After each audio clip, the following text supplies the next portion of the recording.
Hi there. Yeah, I just thought I'd make a quick video of my little workstation that I've made for changing Hornby dublo couplings. So if you like it, then put a thumbs up, and I hope it helps everybody. If it's of any use to, maybe make one yourself. I've been collecting Hornby dublo for a long time, and it's about time that I thought I'd make something proper to change the couplings on my rolling stock. So I've made this. Okay, I've made this piece of wood here. So yeah, the hammer goes in here and the other bits go in those holes. And the holes are a certain depth, so that they don't go right the way through, and there's plenty of meat on the opposite side to support the pin. Right, now this one has got a deep hole in it, which then goes over the rivet like that, fits on there nicely, and the wheels are actually sticking up in the air, if you can see that. So there's plenty of anyway, there's a sharp, not sharp, it's just the right thickness really for the hole that's in there, and then that goes in to the top of the rivet and just hit the end, and the rivet will drop inside here, so that gets the hook off. Now if you want to put the hook back on, you take this part and turn it over the other side.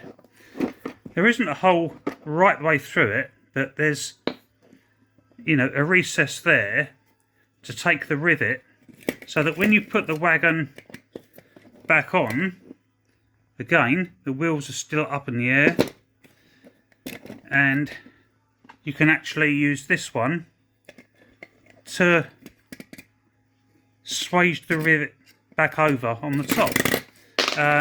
Yeah, so there's another one here which I have, which you can use for a different spread of the top of the rivet. So that's the wagons. Then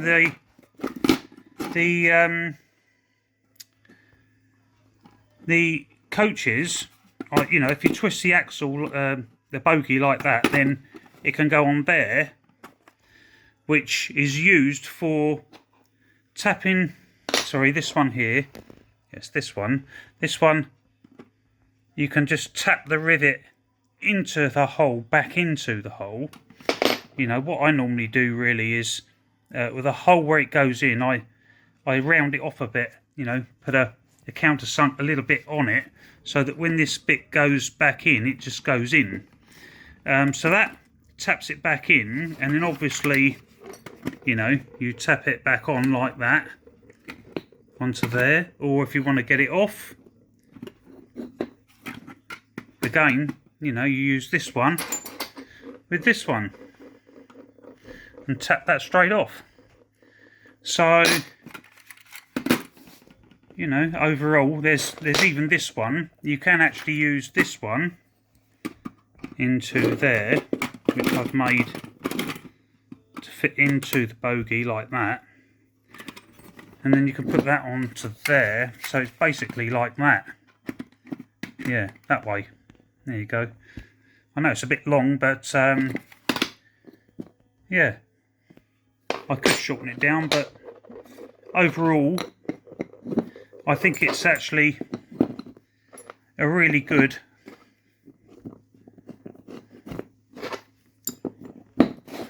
repair station for your hooks. I hope that helps everyone.